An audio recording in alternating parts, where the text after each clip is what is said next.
वाल्मिक कराडची चल आणि अचल स्थावर मिळकत जप्त करण्यासाठी कोर्टात अर्ज करण्यात आला।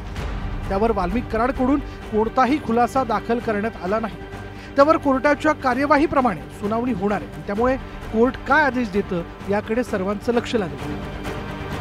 आरोपी वाल्मिक याने या खटल्यातून मला निर्दोष मुक्त करावे, कारण माझ्या विरुद्ध कोणताही प्राथमिक पुरावा नाही अशा तऱ्हेचा न्यायालयात अर्ज केलेला आहे।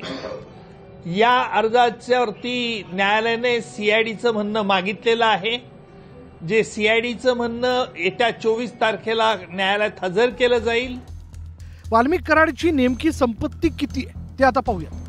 पुणे, लातूर, परळी, केजसह इतर ठिकाणी रो हाऊस, केजमध्ये 2500 चौरस फुटांचा प्लॉट आणि एक बंगला, किंमत 1,69,00,000 रुपये। बीडच्या दगडवाडीमध्ये शेत जमीन, किंमत 48,26,000। मौजे तडोळी इथं 12 एकर शेत जमीन, किंमत 20,27,000।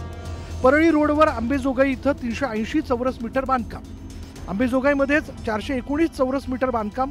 बीडच्या दगडवाडीत स्टोन क्रेशर युनिट, दगडवाडी गावात 48 लाखांची शेत जमीन, परळीतील वडगावात 4.5 एकर शेत जमीन, वडगावातच आणखी एक प्लॉट आणि बीडच्या शिरसाळा गावात 581 चौरस मीटर खुला प्लॉट।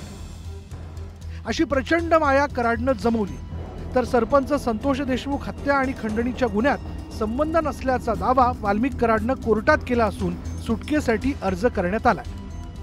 आज प्रकरण प्रलंबित जे होतं ते मागच्या वेळेला आपण काही कागदपत्रांची मागणी वगैरे केली होती। त्या मागणी संदर्भातल्या पूर्तता थोडी कागदपत्रांची झालेली आहे। आता या प्रकरणामध्ये चार्ज ठेवण्याच्या स्टेजला काम आलेलं आहे। आता आज रोजी आम्ही आरोपी नंबर 1 वाल्मिक कराड यांच्यामार्फत डिस्चार्ज ॲप्लिकेशन दाखल केलेलं आहे आणि त्या डिस्चार्ज ॲप्लिकेशनचा सेसाठी आता पुढची तारीख दिलेली आहे।